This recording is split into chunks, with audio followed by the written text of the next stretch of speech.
As it seems the result of the last vote is so close and Mass Effect Andromeda launched in Europe yesterday, we've decided to index both species, starting with the Asari and then the Krogan next week. So, I'm Rick, this is the Cultural Index, and let's get a look in at this ancient, monogendered, blue species. The Asari were the first to discover the ancient technologies left across the galaxy by those who came before them. They were the first to make it to the Citadel and use it as the hub of the galactic community in the Mass Effect universe, and, as such, they have a great deal of influence over the other races that followed. To begin with, they are incredibly long-lived, with an Asari passing through several distinct phases of life, which can last for a total of about 1,000 years. Beginning with the maiden stage, the young Asaris are fresh with curiosity, a desire to explore and experience. In short, they wish to learn and grow. This stage of their life comes to an end when they reach the matron stage. This phase of their life is underpinned with the need for a community, once again a desire to settle down and raise a family even. When the Asari reach round about 700 years old, they often become what's known as the Asari matriarch, the final stage of their life, where their experiences and life lessons they've learned are returned to their people. Asari matriarchs often hold positions of power and high esteem in Asari culture, their words carrying significant weight even among the other races. As you may have noticed, the Asari seem to be an all-female race. This is not entirely accurate though, as the species has no gender. Gender-specific terms such as she and he do not matter to an Asari, however to most species they seem clearly female. They therefore use feminine terms, she, her and daughter when dealing with dual-gendered species, to allow for easier communication. This further reflects the patient nature of an Asari when dealing with other races.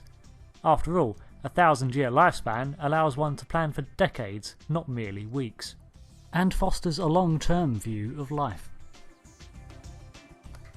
This comparably long lifespan affects how Asari view their partnerships, in both romance and kinship. Despite the trope of green-skinned alien women, the Asari lifespans mean that they often outlive their friends and partners of non-Asari origin. When those closest to them are to be outlived, they're more focused on living in the moment, committing themselves entirely to their partner, and likewise their friends.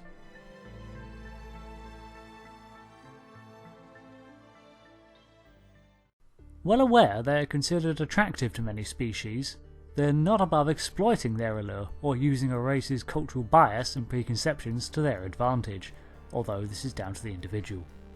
They are, after all, the most politically powerful species in the galaxy, and managing the largest economy and are subtle in their long-term plans. This often makes them astute diplomats and excellent at professions where patience and understanding are required. An Asari's nervous system is unique amongst the races, in that it can effectively join to another in order to share thoughts and feelings. This serves a biological purpose as well as a cultural one. When an Asari mates, this melding of nervous systems is used to produce offspring by scrambling a copy of the Asari's DNA with the DNA of a partner. No actual DNA is exchanged. This means that any intelligent species of a sufficiently complex nervous system can produce offspring with an Asari. However, the child will always be a little baby blue Asari. A common belief amongst Asari, true or not, is the idea that the parent mother of the child utilises the most effective genes from the father when reproduction occurs. With no actual exchange of DNA, this is more difficult to prove than in dual-gendered species. Mating within the species is often seen as a stigma, where nothing new to the Asari people is gained. Because of this, the term pureblood is used as an insult to children of Asari-only pairings. This hints at a certain arrogance present amongst the Asari, which we'll touch on later. Thessia is the Asari's homeworld. The government there is made up from many separate republics, leading to many Asari developing a flair for diplomacy. This translates well into a greater platform of galactic politics, as the Asari have a prominent position in decisions made and are effectively a founding race for the Galactic Council, alongside the Solarians. Another notable trait native to the Thessian species is that the fact that all Asari are natural biotics. Biotics is the ability of an individual to manipulate the dark energies and matter of the universe to create powerful ripples in space-time. Symbols, I know. Asari are the most gifted race in this field, as their home planet is abundant in element 0, a rare element that causes the Mass Effect phenomena. Biotics are not a required tutelage in Asari culture, however, in order to serve amongst the Asari military, biotic training is required. Witnessing a trained group of Asari commandos in action easily demonstrates why this is so.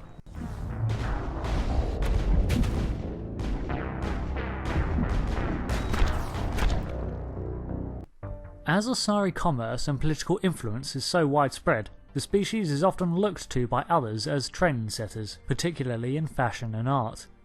The Asari are seemingly aware of this fact, and unapologetically refer to their homeworld Thessia as the crown jewel of the galaxy.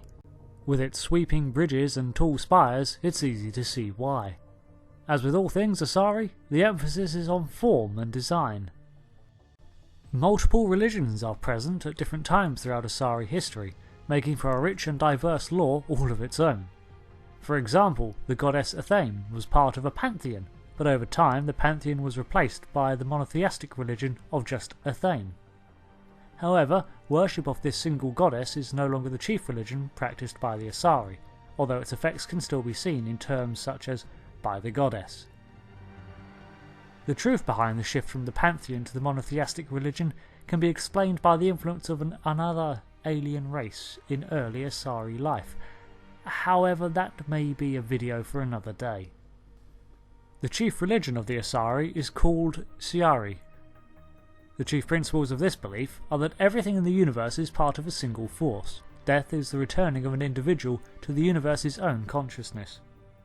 This belief became popular after it was discovered that Asari could meld and reproduce with any species, cementing the religion's tenets that in life everything is fundamentally linked. Asari individuals are often seen as proud, occasionally even arrogant due to their view of the universe and their place in it. Being the earliest species to discover the Citadel and being a founding member of the galactic community, owning the largest economy and being born with powerful biotic gifts serves as a basis for this cultural pride. Yeah, I imagine the greatest struggle in Asari life would be the need to surpass preconceptions held by older, more experienced Asari. For an example of this, see Liara's research into the Protheans, where she states that her research, accurate by the way, is often overlooked just due to her age. All in all, the Asari are the most powerful race in the Mass Effect universe, and they know it, but they'd never say it to your face. Examining their history and culture makes this statement hard to dispute, and with a species that can simply win an argument by outliving you, would you really want to? Thanks for watching everyone. This has been the second Mass Effect series that the Index has taken a look at, after the Quarians, and next week will be the Krogan, although all science fiction races are possible targets. So until that time, I've been Rick, this has been the Cultural Index, and thanks for watching. I hope to see you next time. Until then, I should go.